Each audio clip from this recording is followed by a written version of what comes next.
Simple way to think about the Keynesian model. Keynesian, New Keynesian, but let's boil it down to essentials. Economic downturns are very often caused by a shortfall in aggregate demand. Aggregate demand you can think of very crudely as spending. So more formally, aggregate demand is consumption plus investment plus government spending. Think of that as a flow of funds, a flow of revenue directed to producers of goods and services. Consumption plus investment plus government spending. If aggregate demand falls, in essence that means the flow of revenue to producers of goods and services is also falling, or it's lower than it had been, or lower than we want it to be. And this creates a problem of economic adjustment. The question then is, how well does an economy handle this problem of economic adjustment?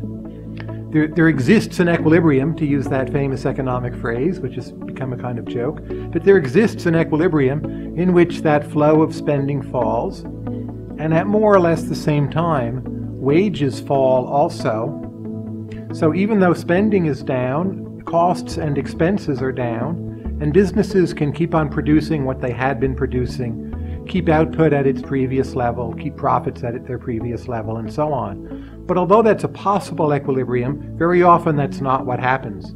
There's a problem, and economists call it price and wage stickiness. Let's focus on wage stickiness.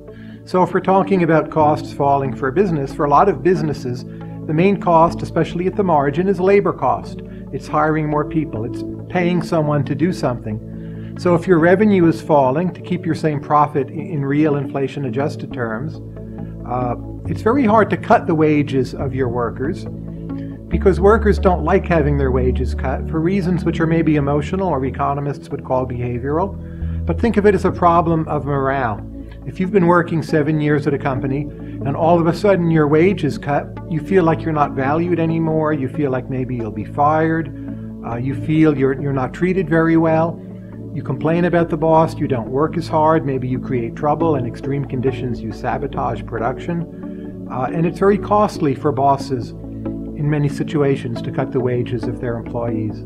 So wages are somewhat sticky, and often if that flow of revenue is slowing down, what will happen is the employers lay off some of the laborers, very often the least abled ones, and then you have increased unemployment. Those people don't have jobs, their expenditures fall. That in turn contracts revenue streams for other parts of the economy, and you get this progressive downturn where many different sectors at once are all shrinking or contracting or falling back because of this initial shortfall of aggregate demand combined with what economists call price and wage stickiness.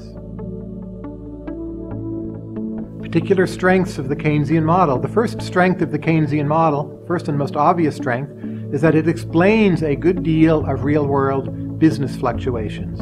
That is, you can go out and look at economic history and you find numerous important cases where a major problem or the major problem has been a shortfall in aggregate demand. The classic example, I think, is the Great Depression. Go back to 1929 through 1932. You have a very large number of bank failures in the United States.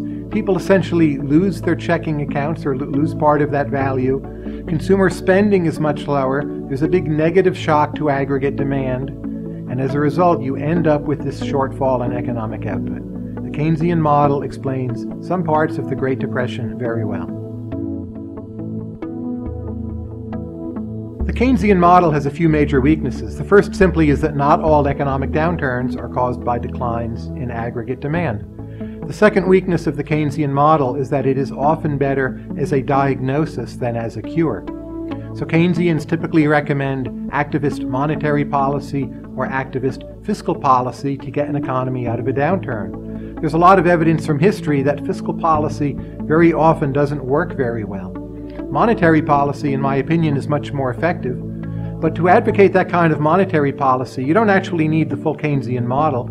You can be what Scott Sumner and I called neo-monetarists, be a sophisticated quantity theory, and you can pick up a lot of the better sides of the Keynesian argument without picking up a lot of the excess theoretical baggage that is often found among Keynesian economists.